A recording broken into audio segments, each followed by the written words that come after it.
تو صحیح بخاری کے اندر یقیناً شہادت جناب سیدہ کائنات سلام اللہ کا واقعہ موجود نہیں ہے، لیکن اتنی روایتیں صحیح بخاری کے اندر بھی آ گئی ہیں کہ جس سے پتہ چل جاتا ہے کہ مقام جناب سیدہ کائنات کیا ہے۔ خود صحیح بخاری کی روایت یہ ہے کہ پیغمبر اکرم نے شاہ فرمایا فاطمۃ بضعۃ منی فمن اغضبها اغضبنی، فاطمہ زہرا میرا ٹکڑا ہے، جس نے انہیں غضبناک کیا اس نے مجھے غضبناک کیا۔ اب ہم دیکھتے ہیں کہ کس نے غضبناک کیا ہے جناب سیدہ کائنات کو۔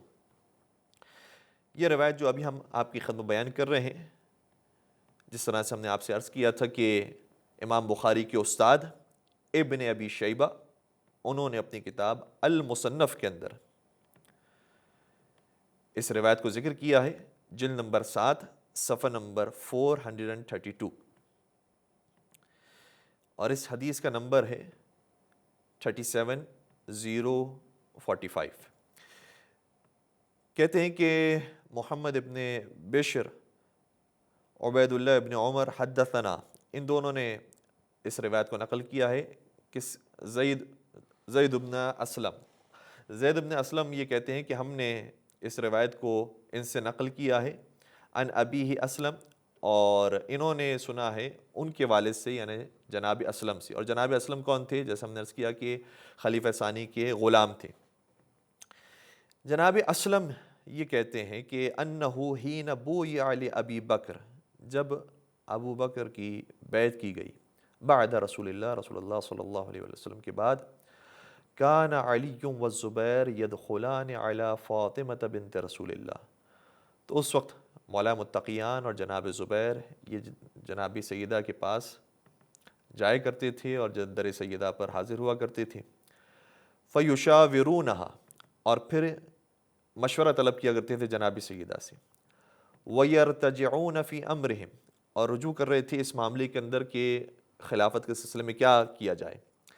فَلَمَّا بَلَغَ ذَلِكَ عمر بن الخطاب، تو جب خلیفہ ثانی تک اس بات کی اطلاع پہنچی، خرجا، تو وہ نکلے اپنے مقام سے، حتی دخل علی فاطمہ، یہاں تک کہ جناب سیدہ کے پاس تشریف لائے اور در سیدہ پر آ گئے۔ فقالا، اور انہوں نے کہا یا بنت رسول اللہ، اے رسول اللہ کی بیٹی، واللہ ما من احد احب الینا من ابیک، خدا کی قسم ہمارے نزدیک آپ کے بابا سے زیادہ ہمیں کوئی عزیز نہیں تھا۔ وما من احد احب الینا بعد ابیک منکی، اور خدا کی قسم آپ کے بابا کے بعد ہمیں آپ سے زیادہ اور کوئی محبوب نہیں ہے، لیکن وَيْمُ اللَّهِ مَا ذَاكَ بِمَانِعِيَّ إِنِ اجْتَمَعَ هَؤُلَاءِ النَّفْرُ عِنْدَكَ، لیکن خدا کی قسم یہ دونوں باتیں اس بات سے مجھے نہیں روکیں گی کہ اگر یہ افراد آپ کے پاس آتے ہیں اور خلافت سے سرپیشی کرتے ہیں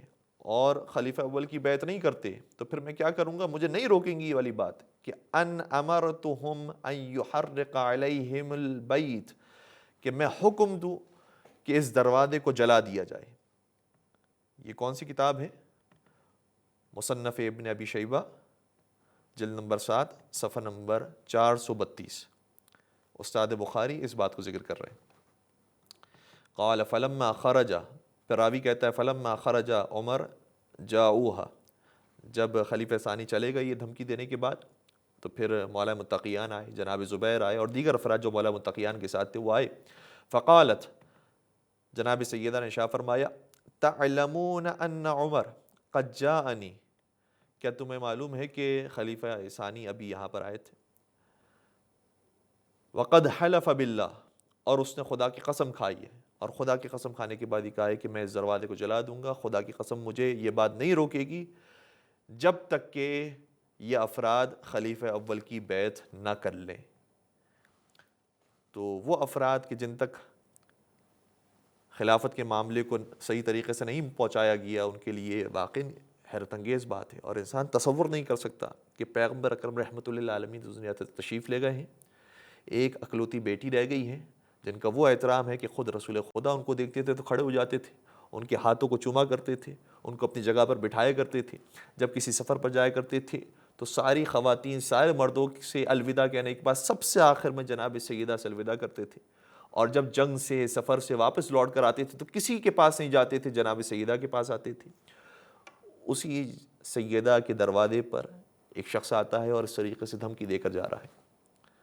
کیا خیال ہے آپ کا اس شخص کے بارے میں اور اس خلافت کے بارے میں جو اس طریقے سے قائم کی گئی ہے؟ اچھا، بعض افراد نے اس کے اوپر ایک جواب دینے کی کوشش کی ہے۔ یہ ابھی ہم نے آپ کی خدمت میں ایک روایت پیش کی ہے، انشاءاللہ اگر ہمیں موقع ملا تو بعد میں اور بھی روایات کو آپ کی خدمت بیان کریں گے، اور یہ بتائیں گے کہ صرف یہ دھمکی نہیں دی گئی ہے بلکہ یہ عمل کیا بھی گیا ہے۔ لیکن اگر ہم بات صرف دھمکی تک بھی رکھیں تو سامنے سے بعض افراد نے یہ جواب دیا ہے کہ دھمکی دینے سے کیا فرق پڑتا ہے، اگر انسان کوئی بڑی بات کہہ بھی جاتا ہے تو اس کا یہ مطلب نہیں کہ اس سے یہ کام کرنا بھی ہے۔ ہو سکتا ہے کہ انہوں نے کام نہ کیا ہو، اور کبھی انسان طیش میں آ جاتا ہے، اس طرح کی حرکت کر جاتا ہے۔ اگر انسان طیش میں آ جاتا ہے اور اس طرح کی حرکت کر جاتا ہے تو اپنے بچوں کے ساتھ ہو، اپنے بیوی کے ساتھ ہو، اپنے گھر والوں کے ساتھ ہو، بات وہاں پر بھی اتنی پسندیدہ نہیں ہے، لیکن وہاں پر پھر بھی انسان کسی طریقے سے کمپنسیٹ کر دیتا ہے۔ سوال یہ ہے کہ جناب سیدہ کے ساتھ اگر اس طرح کا عمل کیا گیا ہے تو کمپنسیٹ کیسے کیا؟ کیا معافی طلب کی ہے؟ کیا توبہ کیا ہے؟ اگر یہ چیزیں روایات کے اندر ثابت ہیں تو پھر ہم کہیں گے کہ ہاں، بعد میں جو ہے وہ انہوں نے اپنے غصے کے اوپر معافی طلب کر لی اور انہوں نے معاف کر دیا اور بخش دیا۔ لیکن ایسا کوئی معاملہ بھی ہم نے نظر نہیں آتا، بلکہ صحیح بخاری کے اندر صریح روایت موجود ہے کہ جب جناب سیدہ کائنات اس دنیا سے رخصت ہوئی ہیں تو انہوں نے پہلے خلیفہ سے گفتگو نہیں کی، انہوں نے ان افراد سے بات نہیں کی، اور غضبناک حالت میں اس دنیا سے گئی ہے۔ اس کا مطلب یہ ہے کہ انہوں نے راضی نہیں کیا جناب سیدہ کو۔ تو آپ کا کیا خیال ہے، جناب سیدہ کو اس طریقے سے کوئی غضب نہ کرنے والا ہو، کیا وہ ہمارے لیے آئیڈیل ہو سکتا ہے؟ بہرحال ایک روایت جو اس کے جواب میں رکھی گئی ہے وہ تھوڑی سی اسٹرانگ روایت ہے، لہٰذا اس کا ہم جواب دینا ضروری سمجھتے ہیں۔ روایت البتہ ہمارے برادران کی کتاب کے اندر ہے، صحیح بخاری جلد نمبر 1 صفحہ نمبر 231 پر یہ روایت موجود ہے۔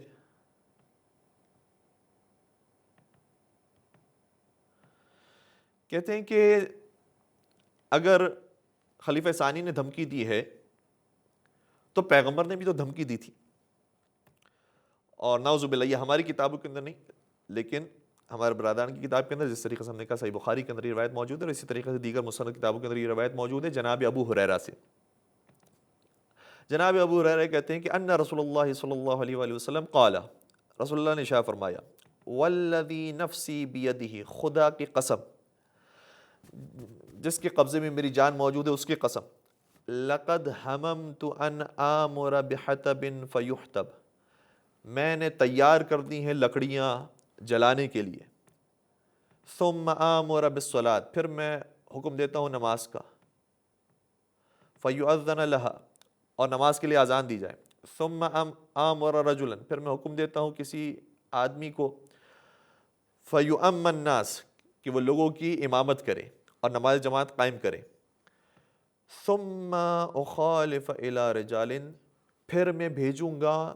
ان افراد کی طرف لوگوں کو کہ جو مخالفت کرنے والے ہیں نماز جماعت کی اور شرکت نہیں کرنے والے ہیں، وَأُحْرِقَ عَلَيْهِمْ بُيُوتَهُمْ، اور میں جلا دوں گا ان کے گھروں کو کہ جو نماز جماعت میں شرکت نہیں کرتے۔ تو بعض افراد نے اس طرح کی روایت پیش کی اور کہا ہے کہ دیکھیں نبی اکرم نے بھی تو گھر جلانے کی بات کی تھی اور کہا تھا کہ جو نماز جماعت میں شرکت نہیں کرتے میں بھی ان کے گھروں کو جلا دوں گا۔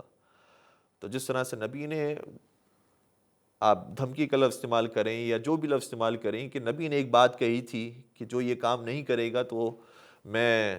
گھر جلا دوں گا، اسی طریقے سے خلیفہ ثانی نے بھی والی بات کی، تو اس کے اندر مذائقہ کیا ہے؟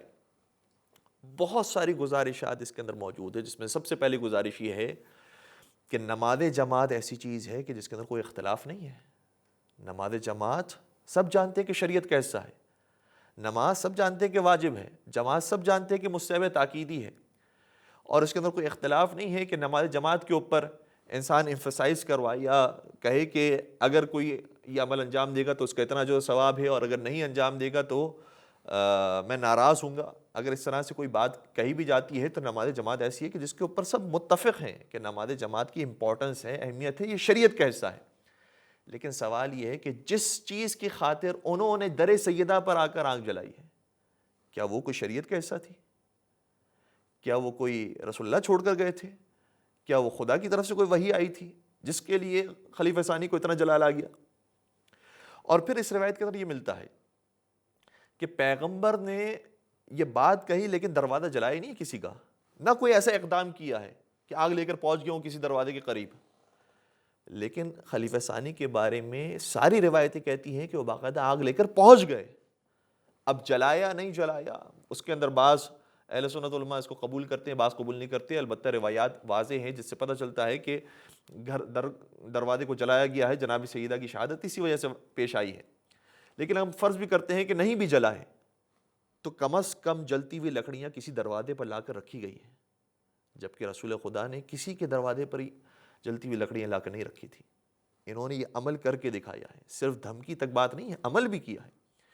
پھر آپ دیکھیں گے روایت کے اندر جو بات موجود ہے، پیغمبر اکرم نے فرمایا تھا کہ جو شخص بھی نماز جماعت کا مخالف ہے اور نماز جماعت میں شرکت نہیں کرتا ہے تو اس کے ساتھ میں یہ کروں گا. اس کے اندر نام تو نہیں لیا تھا کہ زید اس نے یہ کام نہیں کیا ہے، نماز جماعت میں شرکت نہیں کی ہے لہٰذا میں اس کے دروازے کو جلا دوں گا. عمر نے کام نہیں کیا لہٰذا میں اس کے دروازے کو جلا دوں گا. کسی کا نام تو نہیں لیا،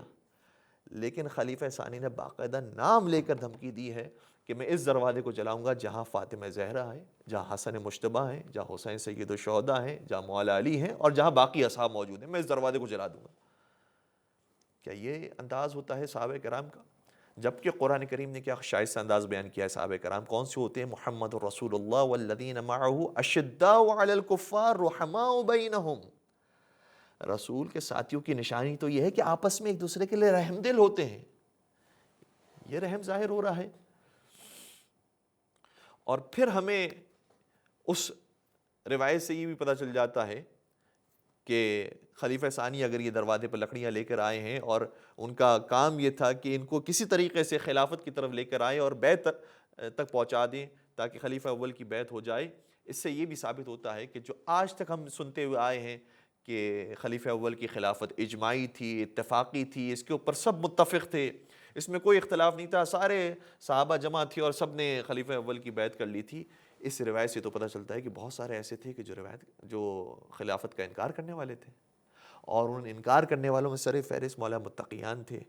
جناب سیدہ تھی، امام حسن امام حسین تھے اور دیگر اصحاب تھے. تو یہ بھی نظریہ باطل ہو جاتا ہے کہ جو پہلی خلافت قائم ہوئی تھی وہ اجماع کے بلبوتے پر قائم ہوئی تھی. اور بہت ساری روایات جو انشاءاللہ ہم آپ کی خدمت میں آئندہ پروگرامز میں پیش کرنے کی کوشش کریں گے، اور دعا کرتے ہیں پروردگار ہمیں صحیح معنوں میں جناب سیدہ کائنات کی شہادت کے واقعے کو سمجھنے کی اور اسے پھیلانے کی توفیق عطا فرمائے، اور مولا متقیان نے جو قربانی اس راستے میں دی ہے اس قربانی کو اجاگر کرنے کی توفیق عطا فرمائے، اور اسلام ناب تک پہنچنے اور پہنچانے کی ہم سب کو توفیق عطا فرمائے. وما علینا الا البلاغ المبین.